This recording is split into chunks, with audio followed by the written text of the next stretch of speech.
रवः त्रायन्तां नः मधुरिपोः प्रपन्नार्तिच्छिदो नखाः। एकाक और कर दीजिए, अधिकस्य अधिकम फलम। गिरीशं गणेशं गले नीलवर्णं गवेन्द्राधिरूढं गुणातीतरूपं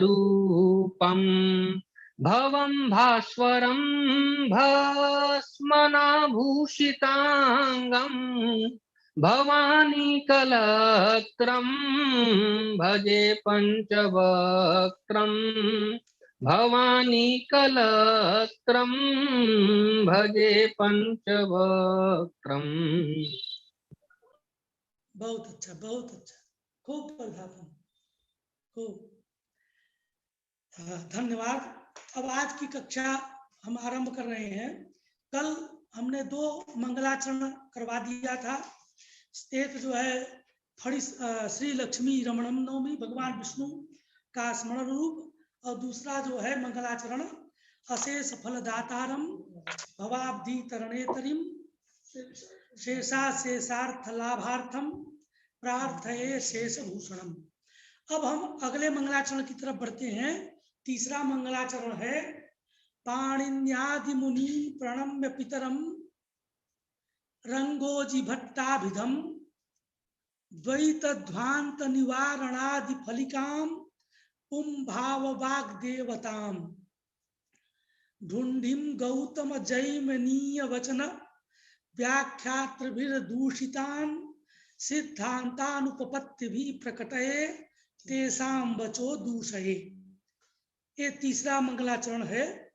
इसमें हमारे जो व्याकरण शास्त्र के व्याकरण की परंपरा में जो 3 प्रामाणिक आचार्य हैं, उन 3 प्रामाणिक आचार्यों को पाणिनि, कात्यायन और पतंजलि को प्रणाम करते हुए करने के उद्देश्य से तथा विघ्नों के नाश करने के उद्देश्य से भगवान गणेश जी की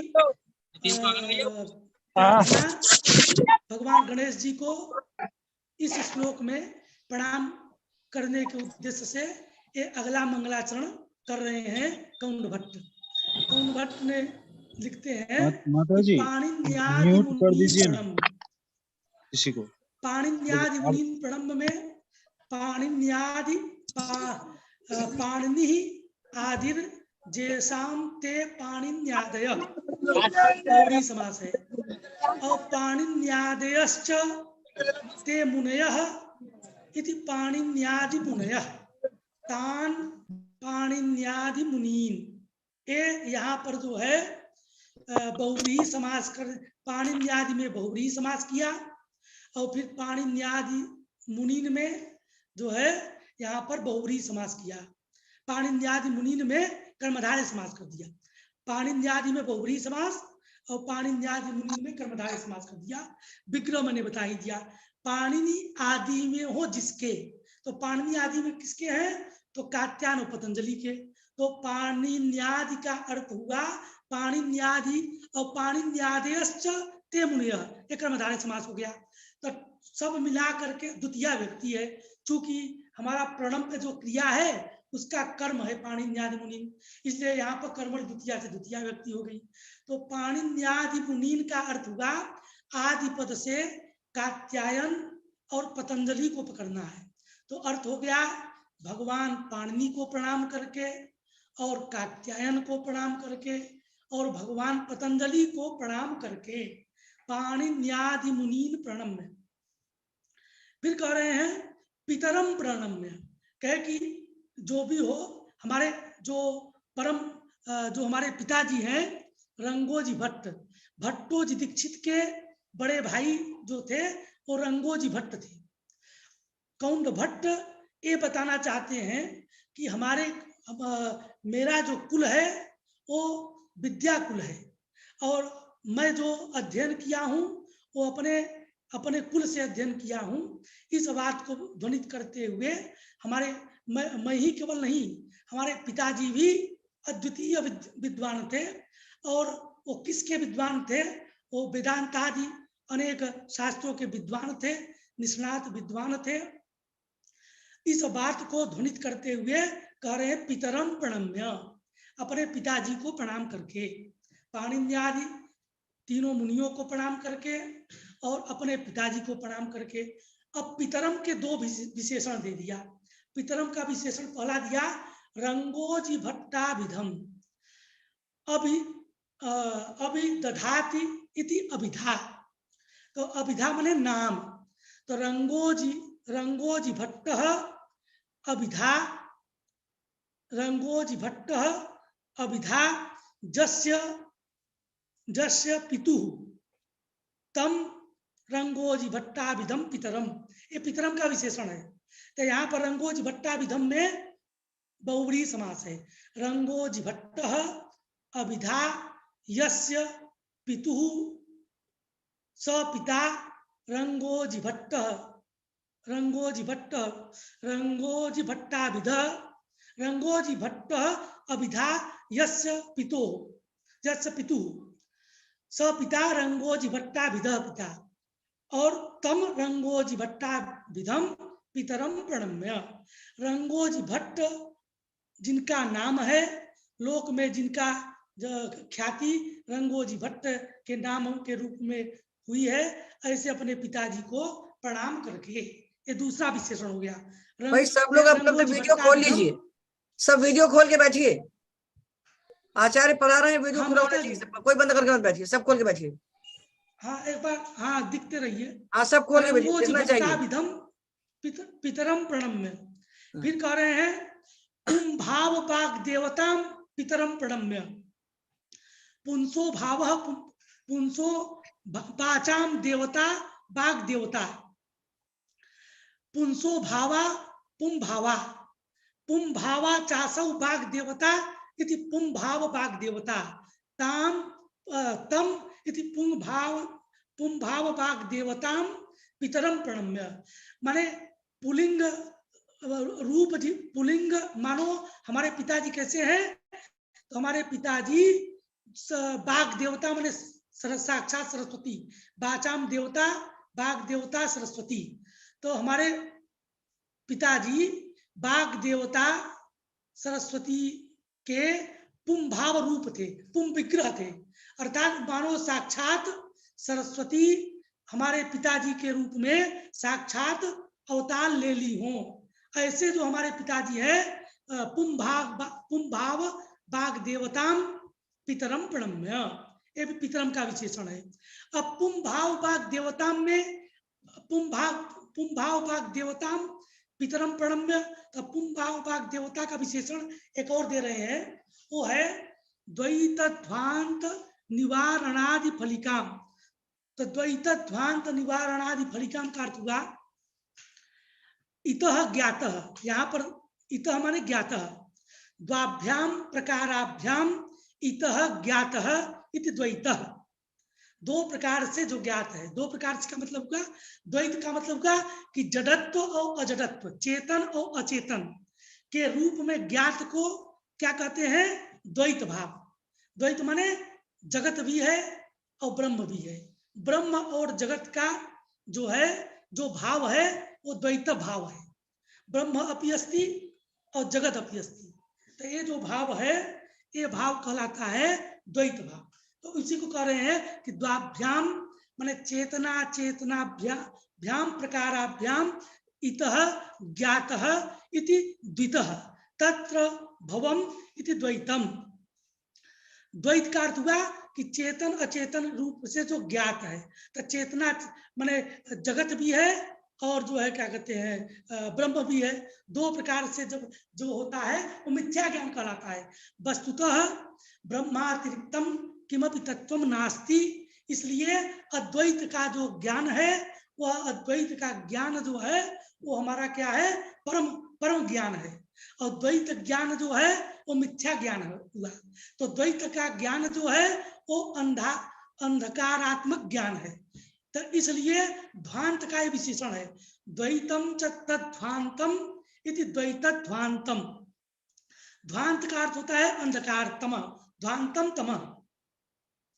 द्वैत रूप जो अंधकार है, माने दो ब्रह्म भी है जगत भी है, ये दो प्रकार का जो ज्ञान है ये द्वैत हुआ, वो अंधकार है। तद्वैत ध्वांत तद्वैतम च तद्ध्वांतम इति द्वैत ध्वांतम।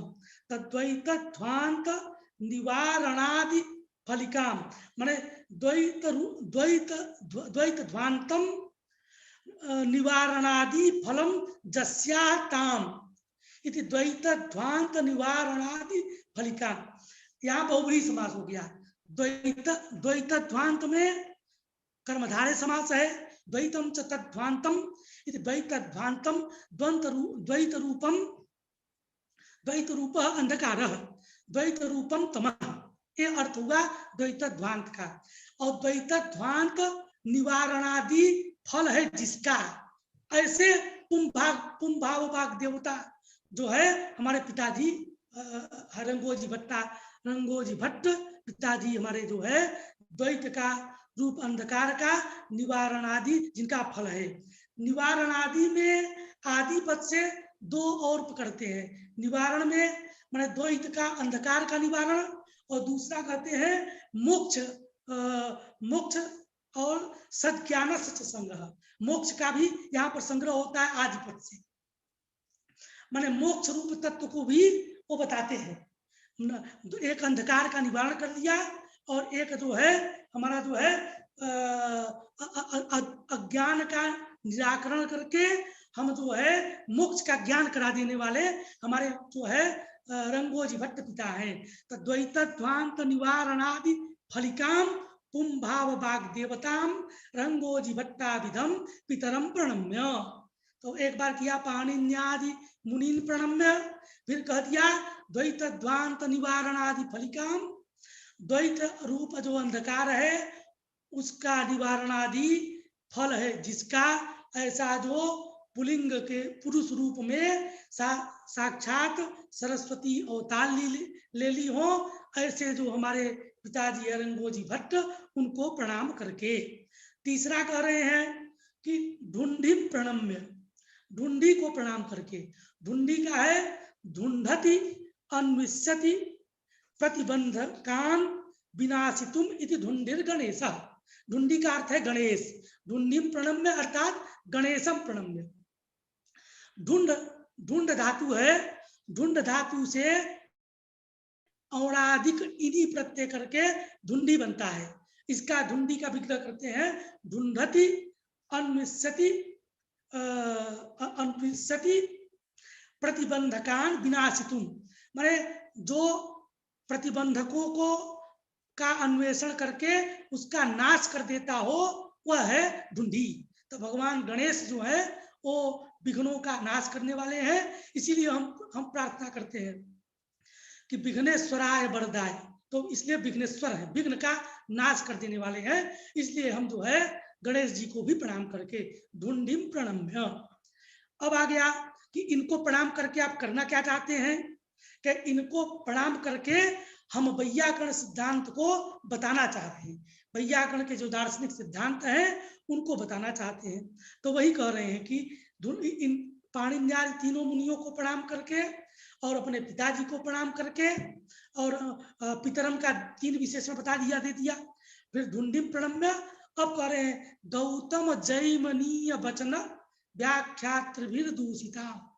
इसका अर्थ हुआ गौतमश्च जैमिनिश्च इति गौतम जैमिनी, और फिर तयोः गौतम जैमिन्योः।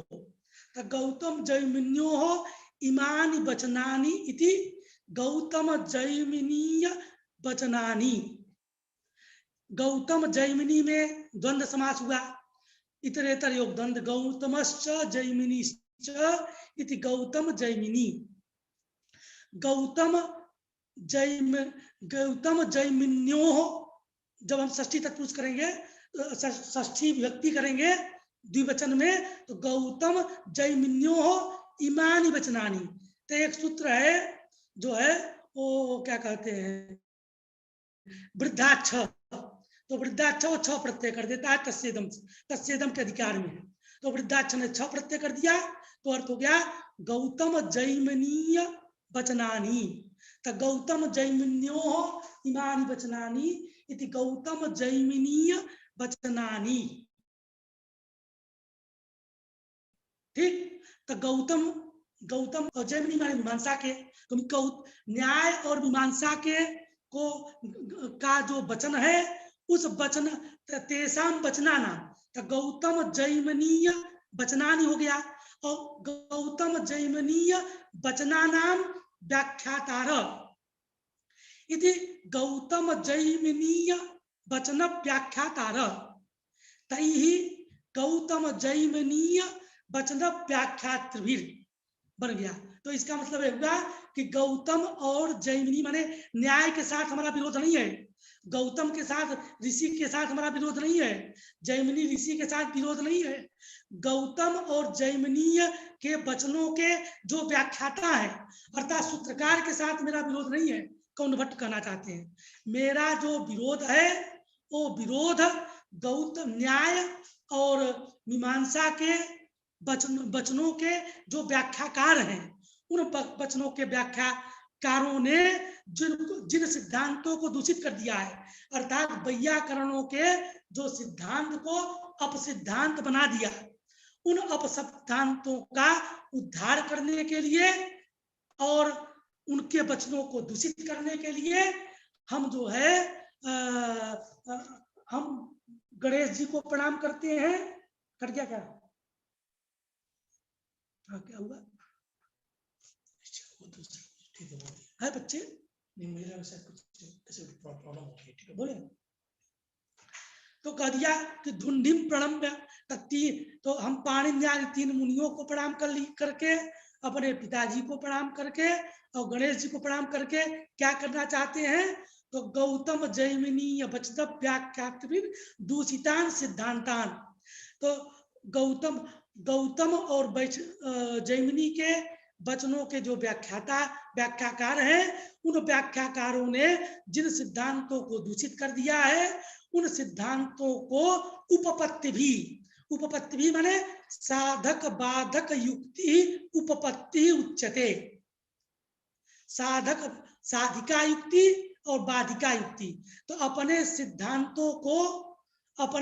सिद्धांत को में जो साधिका युक्ति है उन युक्तियों के द्वारा और जो व्याख्याता है उन व्याख्याताओं के क्या कहते हैं वचनों को दूषित करने के लिए जो बाधक युक्ति है उन युक्तियों के द्वारा, ये उपपत्ति भी का मतलब है।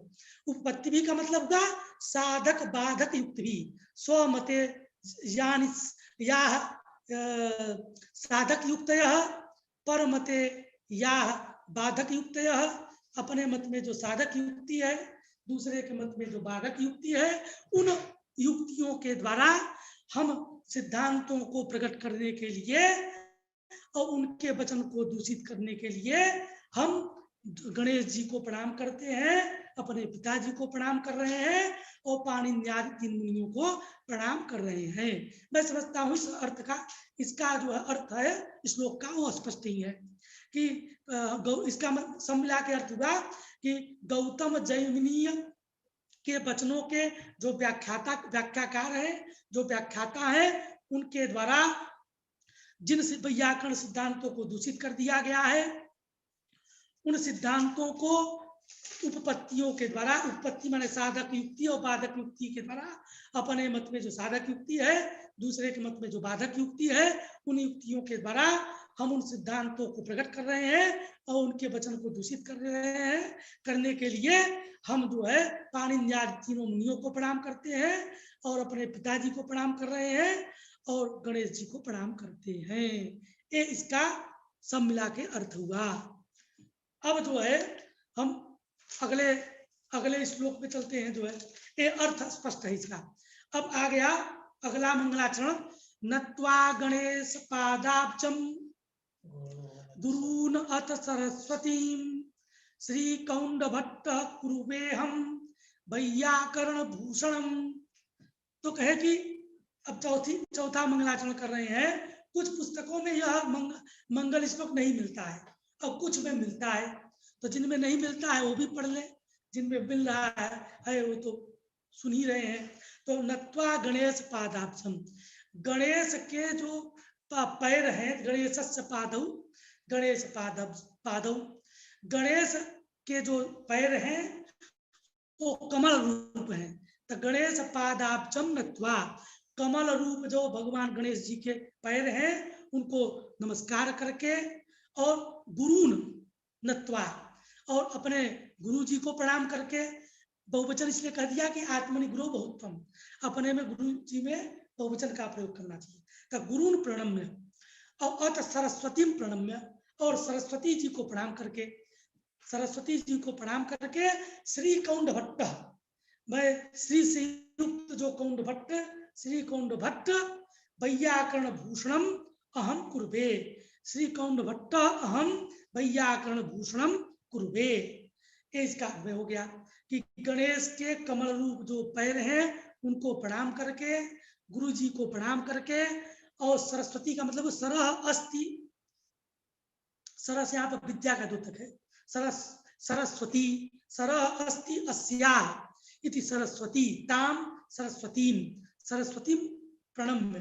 गुरु होता है कि गृणाति तमः इति गुरु, गृह निगरणे धातु से उ प्रत्यय करके गुरु बनता है। गृणाति तमः अंधकारा, गृणाति तमांस अंधकारान इति गुरु, तो जो अंधकार को जो है नष्ट कर देता है, अंधकार को नष्ट कर देता है वो गुरु है। तो ऐसे गुरु, ऐसे अंधकार को नष्ट कर देने वाले गुरु को प्रणाम कर रहे हैं, और कमल रूप जो भगवान गणेश जी के पैर हैं उनको प्रणाम करते हुए मैं श्री कौंड भट्ट, श्री से युक्त जो कौंड भट्ट हूँ, वो वैयाकरण भूषण, व्याकरणम अधीते वेद वा वैयाकरण, यहाँ पर तद अधीते तद वेद से अण प्रत्यय करके और ऐच का आगम करके वैयाकरण बनता है। वैयाकरणानाम भूषणम इति वैयाकरण भूषणम, तम वैयाकरण भूषणम अहम कुर्बे। ये जो है कुर्बे का कर्म है कि वैयाकरण भूषण नामक ग्रंथ को मैं बना रहा हूँ।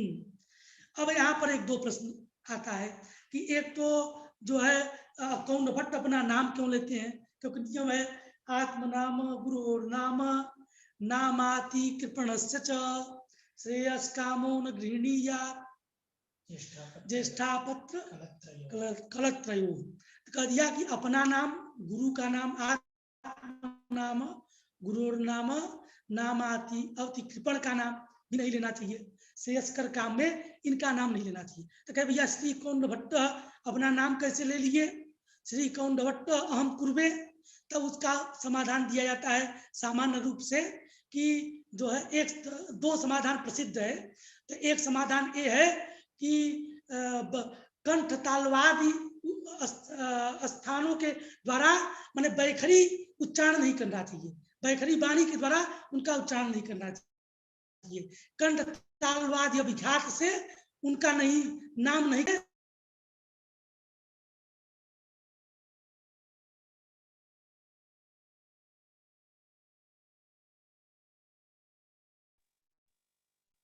तो लेखन में कोई दोष नहीं होता है। कहीं यहाँ नाम लिख रहे हैं, नाम उच्चारण नहीं किए, तो एक बात। दूसरा बात कहते हैं कि ऐसा है कि संकल्प इत्यादि में नाम का ग्रहण तो करते ही है। बहुत जगह क्या कहते हैं, मनु अब्रवीत और उवाच कहते ही है। तो बहुत जगह बहुत से ऐसे श्लोक हैं जहाँ पर जो है वो नाम लेते हैं, वहां पर जो है नाम ग्रहण करना, संकल्प आदि जो है वहां पर नाम ग्रहण करने में दोष नहीं है। तो इसलिए सब संगत होता है। हाँ, और उसके लिए कुछ जो है क्या कहते हैं, स्मृति ग्रंथ है कि श्राद्ध विवाह इत्यादि में जब संकल्प इत्यादि करते हैं तो उनमें ग्रहण करने में दोष नहीं होता है। और जब श्रुति भी हमारी कह रही है तो इसीलिए उसी का अनुगमन करते हुए बहुत से ग्रंथों में नामोल्लेख की परंपरा चल गई कि अपना जो है ये भी एक यज्ञ कर्म है जो है, इसलिए हम जो है अब यहाँ पर नाम रख रहे हैं, कोई दोष नहीं है। तो दो प्रकार का समाधान यहाँ पर दिया जाता है। एक जो है लेखन में दोष नहीं है, दूसरा श्राद्धादि जो कर्म है संकल्प आदि उनमें ग्रहण करने में कोई दोष नहीं है। तो ये संकल्प कर रहे हैं कि मैं वैयाकरण भूषण को अहम कुर्बे। जैसे हमारे यहाँ प्रश्न होता है कि भाष्यकार ने बहुत से सूत्रों का प्रत्याख्यान कर दिया। जैसे एक सूत्र एक वचनम संबुद्धि, कहा एक वचनम संबुद्धि की जगह सुसंबुद्धि कर दो। बहुत से ऐसे सूत्र है, कह दिया भाष्यकार ने कहा कि नहीं जी इसको करने की जरूरत नहीं, न बहु न बहु सूत्र की आवश्यकता नहीं है, इसका खंडन कर दिया। ऐसे अनेकों अनेक सूत्र का खंडन कर दिया जो है। तो अब कहते हैं कि जब भाष्यकार ने खंडन कर दिया, पाणिनि ने बना दिया, तो फिर जो है ये दोनों कैसे संगत होगा? पाणिनि से विरुद्ध हो गई भाष्यकार की बात, और भाष्यकार पाणिनि के विरुद्ध कैसे चले गए? तो भाष्यकार भी कहते हैं, भाष्यकार ने इस बात का समर्थन करने के लिए कहा कि भगवान पाणिनि का वर्णे नाप्यनर्थके न भवितव्यम किम पुनर्यता सूत्रेण। भाष्यकार कहते हैं कि भगवान पाणिनि का एक वर्ण भी अनर्थक नहीं है। तो एक तरफ कहते हैं वर्ण भी अनर्थक नहीं है, और दूसरी तरफ कहते हैं सूत्र नहीं करना चाहिए। तो दोनों बातें विरुद्ध हो रही हैं। तब कहते हैं, तो उसका समाधान जो है बहुत से ग्रंथकारों ने दिया है कि ऐसा है कि भगवान पाणिनि ने संकल्प ले लेकर के सूत्रों को बनाया है। इदानीं वृद्धि संज्ञा विधायकम सूत्रम अहम कुर्वे वृद्धिरादैच शुचावकाशे प्रामुखे उपविश्य महता प्रयत्न सूत्राणि प्रणयति स्म। ये जो है उन्होंने संकल्प ले लेकर के भगवान पाणिनि ने एक एक सूत्रों को बनाया है। इसका मतलब कि उन्होंने संकल्प लेके बनाया है, इसलिए उनमें धर्म आ गया। तो धर्म आ गया तो उसको वो जो है अनर्थक नहीं हो सकता, उसका लौकिक प्रयोजन कोई नहीं है। उसका यदि पारायण करोगे न बहुब्रियो और एक वचन संबुद्धि, तो उससे तुमको धर्म होगा, क्योंकि ऋषि ने संकल्प पूर्वक एक सूत्र की रचना की है। तो इसलिए ऐसा करने पर धर्म होगा। ये भाष्यकार बताना चाहते हैं, वर्णे नाप्यनर्थके न भवितव्यम। इसलिए और पूरे सूत्र अनर्थक हो जाएंगे, नहीं हो सकते। इसलिए संकल्प, क्योंकि संकल्प लेकर के भगवान पाणिनि ने सूत्र बनाया है, उसी प्रकार से संकल्प लेकर के कौंडभट्ट जो है श्री अहम कौंडभट्ट कुर्वे वैयाकरणम भूषणम, संकल्प लेके बना रहे हैं। तो इसलिए जो है उन्होंने पवित्र होकर के और सूचावकाश इत्यादि जो है तब जाकर के वो संकल्प लेकर के ग्रंथ का निर्माण कर रहे हैं। तो इसमें लेखन में उस समय नाम ग्रहण करने में दोष नहीं होगा, ये तात्पर्य है। मैं समझता हूं कि यह स्पष्ट हो गया। एक और बात होती है, हाँ?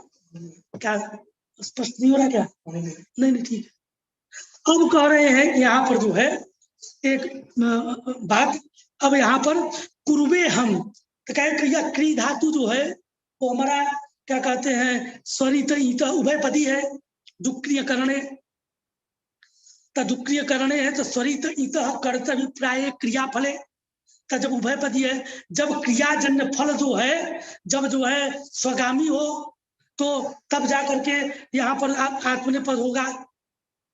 यहाँ पर तो परस्मै पद होना चाहिए, करोमि होना चाहिए। क्यों? क्योंकि ग्रंथ जो लिखा, वो ग्रंथ लिखा है बच्चों के लिए, बच्चे खूब प्रसन्न होकर के पढ़ेंगे, उनको क्या कहते सरलतया ग्रंथ समझ में आएगा। तो क्रिया ग्रंथ निर्माण का जो प्रयोजन है उसका फल जो है वो परगामी हो गया। तो परगामी होने पर एक चीज और बता देना चाहता हूँ यहाँ पर कि स्वरित इंतः कर्तव्य प्राय क्रिया फले, फल जो है दो प्रकार का होता है। वो एक फल होता है पारिभाषिक फल और एक होता है जो है लोक में प्रसिद्ध फल। स्वरित इंतः कर्तव्य प्राय क्रिया फल, जो वैयाकरण है वो इस बात को समझे, और जो अवैयाकरण है वो भी समझ सकते हैं कि फल जो है दो प्रकार का होता है। अब व्याकरण में एक फल है लोक में प्रसिद्ध। लोक में प्रसिद्ध फल क्या है? जैसे मैं भोजन बना रहा हूं, तो भोजन बनाने का लोक प्रसिद्ध फल क्या है? क्षुधा की निवृत्ति, भूख शांति।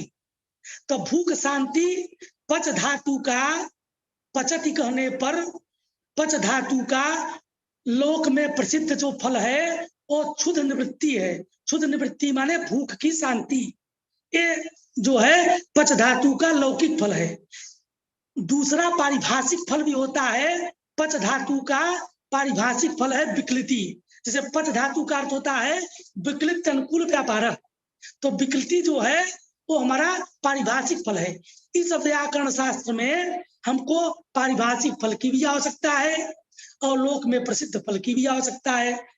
लोक में प्रसिद्ध जो फल है वो क्षुद्र निवृत्ति इत्यादि जो फल है वो उसका प्रयोजन यही सूत्र में मिलता है। सॉरी कहीं का कर्तव्य क्रिया फल है, यहाँ जो क्रिया का फल से फल लेंगे वो लोक में प्रसिद्ध फल लेंगे, पारिभाषिक फल यहाँ नहीं लिया जाता है।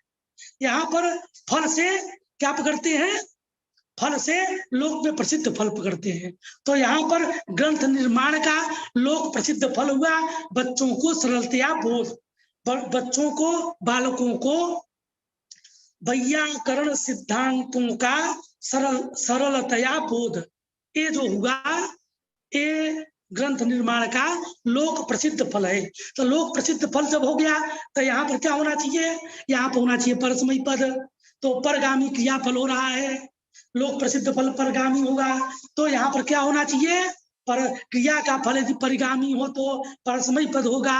तो यहाँ पर कौंड भट्ट आत्मने पद कैसे कर दिए, ये प्रश्न होता है। तो उसका समाधान ग्रंथकार और टीकाकारों ने नहीं दिया है, आप सुन लीजिए मेरी तरफ से। अन्य ग्रंथों में मिलता है, अन्य सिद्धांत कौमुदी इत्यादि ग्रंथों में इसका विवेचन किया गया है इसी सूत्र के व्याख्या पत्र में। वहां पर अन्य ग्रंथों में इसका बताते हैं कि कौंड भट्ट जब ग्रंथकार क्रिया का फल चाहता है कि मुझको मिले तो वहां पर क्रिया का फल स्वगामी हो गया, कर्तगामी हो गया, तो वहां पर आत्मने पद हो जाएगा। तो यहाँ पर कौंड भट्ट की इच्छा है ग्रंथ निर्माण करने से बालकों को सरलतया जो बोध हो जाए, तज्जन्य जो फल हो वो से धर्मादि जो फल है उस जो धर्मादि फल हो वो मुझको प्राप्त हो जाए, उस फल को दृष्टि में रखते हुए वो भी लोक में प्रसिद्ध फल है धर्मादि, वो मुझको मिल जाए, इस दृष्टि से कौंड भट्ट ने यहाँ पर आत्मनेपद का प्रयोग कर दिया। श्री कौंड भट्ट कुरुवे हम, इसलिए कुरुवे हो गया, करो में नहीं हुआ। श्री कौंड भट्ट कुरुवे हम भैया कर्णभूषणम। तो ये श्लोक भी क्या कहते हैं, अगला मंगलाचरण भी यहीं पर समाप्त हो गया, इसका अर्थ भी स्पष्ट ही है। अब जो है अब कह देते हैं एक और है। अब यहां से ध्यान दीजिए, यहां तक तो जो मंगलाचरण हुआ, यहां तक जो मंगलाचरण हुआ वो मंगलाचरण कौंड भट्ट के हैं। अब आगे जो अब एक चीज और जानने की चीज है, यहाँ पर एक वस्तु और जान लीजिए आप लोग सभी लोग कि इस ग्रंथ में जो श्लोक आए हैं वो श्लोक भट्टोजी दीक्षित ने लिखा है और कौंड भट्ट उसकी व्याख्या करेंगे। सौतकस्तुभ नामक ग्रंथ में या ये जो परिभाषित भाष्यार्थ थे यहाँ से लेकर के आगे जो भी श्लोक आएगा संख्या दे करके वो सारे श्लोक भट्टोजी दीक्षित के हैं और उन भट्टोजी दीक्षित के श्लोकों की व्याख्या कौंड भट्ट करना चाहते हैं। कौंड भट्ट उन श्लोकों की व्याख्या इस ग्रंथ में किए हुए हैं। तो कौंड भट्ट ने, भट्टोजी दीक्षित ने जो जिनका जो मंगलाचरण किया वैयाकरण दार्शनिक ग्रंथ का निर्माण करते समय, वो वैयाकरण भूषण कारिका है क्या, वैयाकरण भूषण कारिका, वैयाकरण भूषण कारिका के नाम से या भूषण कारिका के नाम से उन्होंने दीक्षित जी ने जो बनाया है, उन्हीं श्लोकों की व्याख्या कौंड भट्ट ने यहाँ पर किया है। तो अब जो है आगे जो श्लोक मंगलाचरण है वो भट्टोजी दीक्षित का है और कौंड भट्ट उसकी व्याख्या करेंगे। अभी तक जो श्लोक लिखे थे वो श्लोक वो मंगलाचरण कौंड भट्ट के थे। श्री कौंड भट्ट कुरुवे हम वैयाकरण भूषणम। आगे जो श्री परिभाषित भाष्याब्दे से जो हमारा चल रहा है चलेगा वो कौंड भट्ट का मंगलाचरण, भट्टोजी दीक्षित का मंगलाचरण है, क्षमता भट्टोजी दीक्षित का मंगलाचरण है। इस मंगलाचरण को देने अवतरण देते हुए कौंड भट्ट लिखते हैं। तो बात स्पष्ट हो गई कि कौंड भट्ट ने आगे जो वैयाकरण भूषण सार में जिन श्लोकों की व्याख्या कर रहे हैं वो भट्टोजी दीक्षित के हैं। तो अब कह रहे हैं कि परिभाषित भाष्याब्दे जो श्लोक है उसका अवतरण दे रहे हैं। प्रारीप्सित प्रतिबंधकोपशमनाय कृतम श्री फणि स्मरण रूपम मंगलम शिष्य शिक्षार्थम निबघनन चिकीर्षितम प्रति जानीते। इसका मतलब हुआ प्रारीप्सित, प्रारीप्सित का हुआ अर्थ हुआ कि प्रारंभ करने की, यहाँ पर प्र आंग उपसर्ग पूर्वक रव धातु से सन प्रत्यय करके जो है प्रारिप्स बनता है, और प्रारिप्स से अक्ता प्रत्यय करके प्रारिप्सित बना। प्रारिप्सित का अर्थ हुआ प्रारंभ करने की इच्छा विषयीभूत जो ग्रंथ, वो ग्रंथ हुआ प्रारिप्सित ग्रंथ। प्रारिप्सित ग्रंथ से प्रारंभ करने की इच्छा विषयीभूत जो ग्रंथ, उस ग्रंथ प्रारिप्सित जो ग्रंथ है, वैयाकरण भूषण सार जो ग्रंथ है प्रारिप्सित, प्रारंभ जिनका हम करने की इच्छा से ये सब कर रहे हैं। प्रारिप्सितस्य प्रतिबंधकोपशमनाय, प्रतिबंधक प्रतिबंधकानि प्रारिप्सितस्य यानि प्रतिबंधकानि बाधक तत्वानि, प्रारंभ करने की इच्छा का विषयीभूत जो ग्रंथ है, उस ग्रंथ में जो प्रतिबंधक माने बाधक तत्व है, उन बाधक तत्वों का उपशमन करने के लिए, नाश करने के लिए प्रारिप्सित प्रतिबंधकोपशमनाय का अर्थ हुआ कि जो वैयाकरण भूषण सा ग्रंथ है, उस ग्रंथ में आने वाले जो प्रतिबंध बाधक तत्व है, विघ्न है, उन विघ्नों के नाश करने के लिए कृतम श्री फणि स्मरण रूपम मंगलम। तो फणि स्मरण रूप जो मंगलम, फणि स्मरण माने यहाँ पर जो है भाष्यकार, फणि से यहाँ पर भाष्यकार को करते हैं, शेष और भाष्यकार, शेषावतार जो भाष्यकार इनको करते हैं। तो फणि माने भाष्यकार, पत भगवान वो साक्षात भगवान थे, तो भगवान पतंजलि का फणि स्मरण रूप जो मंगल है, उसको क्या कर रहे हैं, ग्रंथ में क्यों लिख रहे हैं, तो कहे फणि स्मरणम रूपम मंगलम शिक्षार्थम, कहे शिष्य को शिक्षा के लिए, अर्थात शिष्या अपि एवं कुर्यु, ऐसी शिक्षा देने के लिए, शिष्य शिक्षार्थम कि हमारे शिष्य भी ऐसा करे। शिष्या अपि एवं कुर्यु माने हमारे आगे आने वाले शिष्य हैं और उनके जो प्रशिष्य हैं, शिष्य आदि में मंगलाचरण करना चाहिए। इसलिए शिष्यों को शिक्षा देने के लिए शिष्य शिक्षार्थम निबघनम, क्या है, निबधन चिकित्सा प्रतिजा, निबधन ग्रंथ ग्रंथित का अवयव बनाते, ग्रंथ का घटकीभूत बनाने के लिए, ये निबघनन का अर्थ हुआ। मंगल भी उस ग्रंथ का अवयव है, घटक है। तो ग्रंथ घटकी ग्रंथ घटकी कुर्वन्, निबघनन माने ग्रंथ अवयव करते, उस मंगल को भी ग्रंथ का अवयव बनाना चाहते हैं। चिकित्सतम प्रतिजानीते का मतलब होगा जो हमारा चिकित्सित ग्रंथ है उसके प्रति जानीते माने प्रतिजानीते का अर्थ हुआ प्रतिज्ञा करोति, प्रतिज्ञा कर रहे हैं। तो ग्रंथ में आगे आने वाला जो श्लोक है, वह श्लोक भी उस ग्रंथ का अवयव हो जाए, उसके लिए प्रतिज्ञा करते हैं। सुयते पर देखो सुनाई पड़ रहा है क्या? हाँ, कुछ बच्चे का लिख रहे हैं कि सुनाई नहीं पड़ रहा है। सुनाई पड़ रहा है क्या? आपकी आवाज मेरी आ रही हो रही थी, अब ठीक है। आपकी आवाज बाधित हो रही थी तो हमने वीडियो बंद कर दिया है। सुनाई पड़ रहा है। यहाँ पे तो फुल है, ये देखो छूट गया क्या? हाँ, सुनाई पड़ रहा है, बोलिए। क्या आपका नेटवर्क बाधित हो रहा है। नेटवर्क प्रॉब्लम बता रहा है। फिर से जोड़िए, उसको कनेक्ट करके फिर से करिए। हाँ, बोलिए।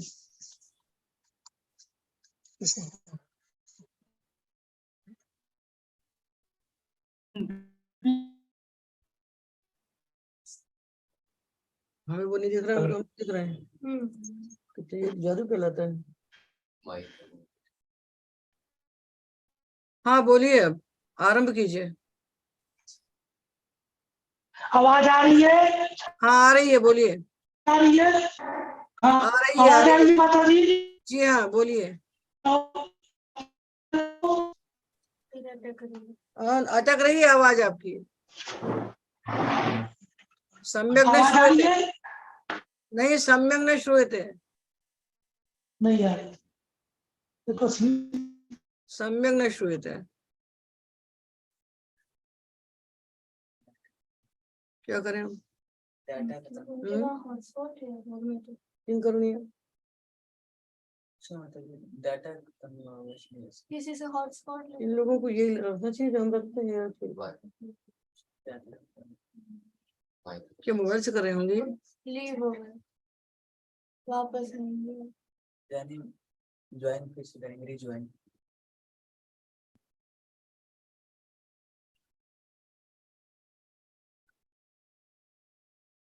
अभी किससे चला रहे हैं पता है? मोबाइल चला रहे होंगे क्या? हाँ मोबाइल से ही कर रहे कैसे पता चल रहा है?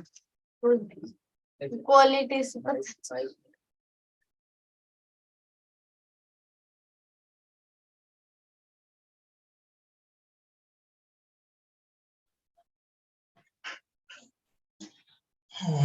हो गए। हेलो, हो गए। आ रही है क्या आवाज अब? बढ़िया है। आप मोबाइल से कर रहे हैं क्या? मोबाइल से पढ़ा रहे हैं? हाँ माता जी। उसी का कारण बाधा है। आप कंप्यूटर में नेट ले लीजिए, बढ़िया निर्बाध चलेगा 24 घंटे। नहीं, हमारे वाईफाई है माता जी, वाईफाई तो है, कंप्यूटर में जुड़वा लेंगे। ये तो आई है। तो अब देखिए, अब ये कर रहे हैं, जब लगवा लेंगे तो किसमें है वो? चले आवाज आ रही हो तो चले। हाँ बोलिए। हाँ, हाँ तो आरंभ अब की। ये कह रहे हैं, प्रारीप्सित प्रतिबंधकोपशमनाय कृतम श्री फणिस्मरण रूपम मंगलम शिष्य शिक्षार्थम निबधनम चिकित्सितम प्रतिजानीते। का मतलब हुआ, प्रारीप्सित जो ग्रंथ है उसमें जो प्रतिबंध बाधक तत्व है उनका उपशमन करने के लिए फणिस्मरण रूप माने भगवान पतंजलि का स्मरण रूप मंगल को शिष्यों को शिक्षा देने के लिए, अर्थात शिष्य भी ऐसे करें। शिष्या अपि एवं कुर्यु इति शिक्षार्थम, शिष्य शिक्षार्थम, शिष्यों को शिक्षा देने के लिए ग्रंथ में ग्रंथ का घटक उसको उस मंगल को बनाते हुए फणिस्मरण रूप जो मंगल है उसको ग्रंथ का घटक माने अवयव बनाते हुए प्रतिज्ञा करते हैं। क्या प्रतिज्ञा करते हैं? प्रतिज्ञा करते हैं फणिभाषित भाष्यार्थे शब्द कौस्तुभ उद्धृत तत्र निर्णीत एवार्थः संक्षेपेण कथ्यते।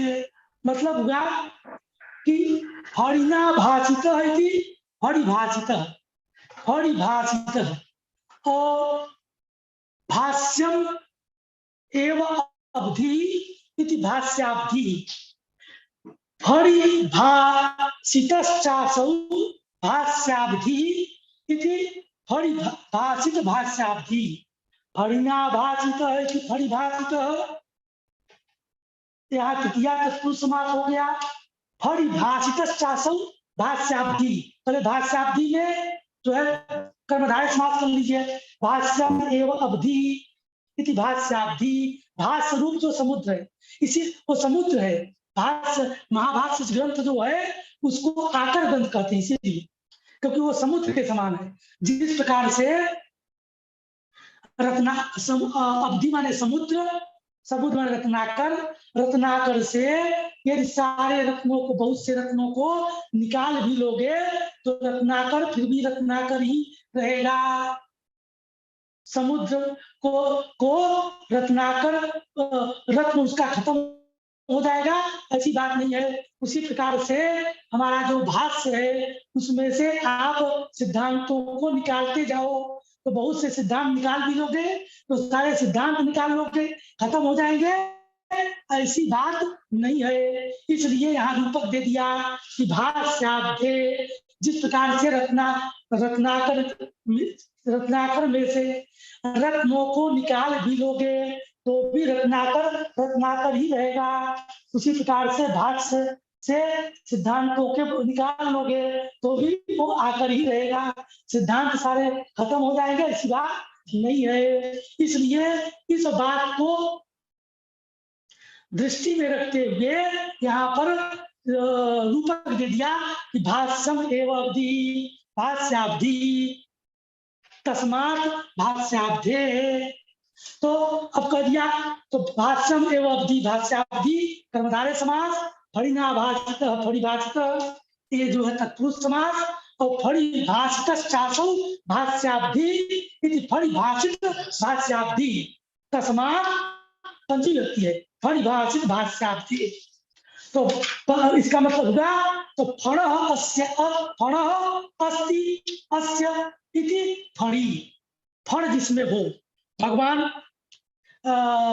पतंजलि जो भगवान जो शेष है वो फणी है, फण वाले हैं, और शेष के अवतार भूत पतंजलि है, इसलिए फणी शब्द से शेषावतार पतंजलि अपि फणी इच्छति, तो पतंजलि को भी फणी शब्द से यहाँ पर कहा हुआ है, क्योंकि जो अवतार होते हैं, जिनका अवतार होता है उनमें भेद नहीं होता है। जिस प्रकार से जल का दूध एक जो है वो भी जल ही है, उसी प्रकार से शेष का जो अवतार है अवतार अंश, तो वो भी क्या कहते हैं वो शेष ही है, इसलिए फणी शब्द से दोनों को कहा जा रहा है, ये बात ध्वनित करना चाहते हैं। तो फणिभाषित भाष्याब्धे पतंजलि के द्वारा भाषित कहा गया, भाषित मैंने कहा गया जो भाष्य रूप समुद्र है उससे क्या हुआ है, शब्द कौस्तुभ उद्धृत, शब्द एवं कौस्तुभ मणि, इति शब्द कौस्तुभ, कौस्तुभ मणि विशेष है, तो शब्द रूप जो कौस्तुभ मणि है, शब्द एवं कौस्तुभ इति शब्द कौस्तुभ, तो मणिभूत जो शब्द रूप जो क्या कहते हैं ग्रंथ है वो शब्द मणि रूप है, तो उनको क्या किया गया है, उद्धृत, केन उद्धृत, अस्माभि विशेष, अस्माभि शब्द कौस्तुभ उद्धृत। तो फणिभाषित भाष्याब्धे माने भगवान पतंजलि के द्वारा कहा गया जो महाभाष्य है, उस भाष्य रूप समुद्र से शब्द कौस्तुभ नामक रत्न को निकाला गया है, मणि को निकाला गया है।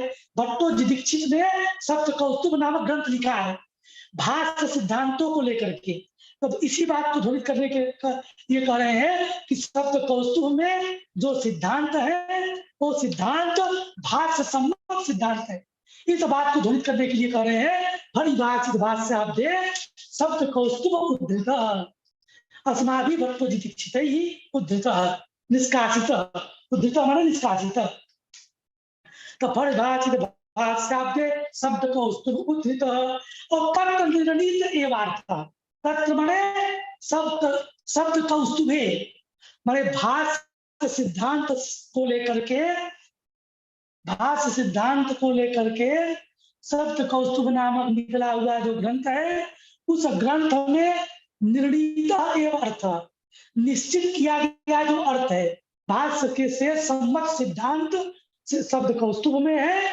और शब्द कौस्तुभ में जो निश्चित किए गए सिद्धांत भूत अर्थ है, निर्णीत अर्थ है, उन अर्थों को संक्षेपेण इह कथ्यते, संक्षेपेण कथ्यते, संक्षेप रूप से ये माने यह भूषण सार ग्रंथ कथ्यते, इस भूषण सार ग्रंथ में वह जो रत्न है, सिद्धांत है, शब्द कौस्तुभ में निर्णित जो सिद्धांत है उनको संक्षेप रूप से यहाँ पर कहा जा रहा है इस वैयाकरण भूषण सार में। ये क्या करें,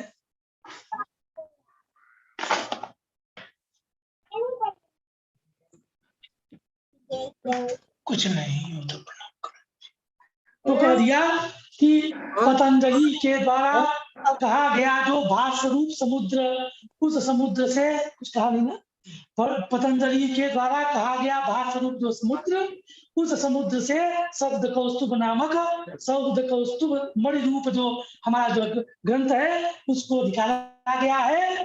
भाष्य सम्मत सिद्धांत उसमें बताए गए हैं, ये बताना चाहते हैं। और वो भाष्य सम्मत जो सिद्धांत है उन्हीं का सिद्धांतों को लेकर के संक्षेप में वो सिद्धांत यहाँ पर कहे जा रहे हैं। अब यहाँ पर कह रहे हैं, ध्यान दीजिए कि उद्धृत यहाँ पर कर्ता का उल्लेख नहीं किया, तो आगे लिखते हैं उद्धृत अर्थसमाधि विशेष। तो बता ही दिया कि यहाँ पर उद्धृत का कर्ता कौन है। तो उद्धृत में जो अक्ता प्रत्यय है वो अक्ता प्रत्यय कर्म अर्थ में, तो कर्म अर्थ में है, इसलिए कर्म उक्त हुआ। कर्म उक्त हुआ तो कर्ता अनुक्त होगा, कर्ता अनुक्त होगा तो कर्तिकर्ण्य स्थितिया से अनुक्त कर्ता में तृतीया व्यक्ति होगी, इसलिए अनुक्त कर्ता यहाँ पर शेष है। वो अनुक्त कर्ता कौन है, तो अस्माभि शेष लिख रहे हैं कौंड भट्ट। अब इस श्लोक की व्याख्या कौंड भट्ट कर रहे हैं इस श्लोक की उद्धृत अर्थात उद्धृत के लिए कह रहे हैं कि अस्माभि शेष अर्थात अस्माभि उद्धृत। अस्माभि माने भट्टो जिदीक्षित ही जो शब्द कौस्तुभ ग्रंथ बनाए हैं, तो अस्माभि भट्टो जिदीक्षित ही, अस्माभि अनुक्त कर्ता यहाँ पर इस श्लोक में नहीं कहा गया है, शेष है, अनुक्त है, तो उसको जो है आप जान लेना चाहिए। अनुक्त कर्ता अनुक्त है तो अस्माभि अतिशेष। तो कहने का मतलब सीधा सीधा है कि इस श्लोक में कर्ता का उल्लेख नहीं है, वो कर्ता का उल्लेख आप अपने से लगा लीजिए। वो कर्ता कौन होगा, अस्माभि। अस्माभि अस्माभि तृतीया व्यक्ति क्यों है, क्योंकि अनुक्त करता है। तो अनुक्त करता जो है वो क्यों है, क्योंकि उद्धृत हमें अक्ता प्रत्यय कर्म अर्थ में है, तो कर्म उक्त होगा, कर्ता अनुक्त होगा, अनुक्त कर्ता में तृतीया व्यक्ति हो गई, कर्तिकर्ण्य तृतीया। चलिए, तो अस्माभि विशेष।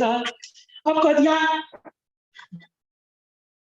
सप्त कौस्तुभ उद्धृत इति उक्तिस्तु सप्त कौस्तुभोक्तानाम अर्थानाम आधुनिकोत्प्रेक्षितत्व निराशाय। अब ये कह रहे हैं कि भैया यहाँ पर भाष्याब्धे सप्त कौस्तुभ उद्धृत, कौंड भट्ट व्याख्या करना चाह रहे हैं कि भाष्याब्धे सप्त कौस्तुभ उद्धृत, इसको क्यों कह रहे हैं, इसको नहीं कहते थे क्या होता, इसको इसलिए भट्टोजी दीक्षित हमारे चाचा जी भट्टोजी दीक्षित इसको भाष्याब्धे शब्द कौस्तुभ उद्धृत इसलिए बताना चाह रहे हैं कि शब्द कौस्तुभ में कहे गए जो पदार्थ है वो मुनित्रय संबद्ध पदार्थ है, मुनित्रया संबद्ध पदार्थ नहीं। अर्थात भाष्याब्धे शब्द कौस्तुभ उद्धृत इसको कहने से ये ध्वनित करना चाहते हैं हमारे चाचा जी भट्टोजी दीक्षित, कौन कर रहे हैं कि हमारे चाचा जी ये कहना चाह रहे हैं कि मुनित्रय सम्मत सिद्धांत ही शब्द कौस्तुभ में है। इस बात मुनित्रय असंबद्ध सिद्धांत शब्द कौस्तुभ में नहीं है। इस बात को बताने के लिए यहाँ पर जो है तो शब्द कौस्तुभ उससे निकला क्या, तो उससे निकला कि शब्द कौस्तुभ में उक्त जो अर्थ है सिद्धांत है वो आधुनिक के द्वारा किसी ने कहा है, मैंने भट्टोजी दीक्षित तो आधुनिक है, तो भट्टोजी दीक्षित की बात क्यों माने। तो हमारे यहाँ तो तीन ही प्रमाण है, पाणिनि कात्यायन पतंजलि, तो पाणिनि कात्यायन पतंजलि से तो शब्द कौस्तुभ कहा नहीं, तो उनकी बात हम क्यों माने।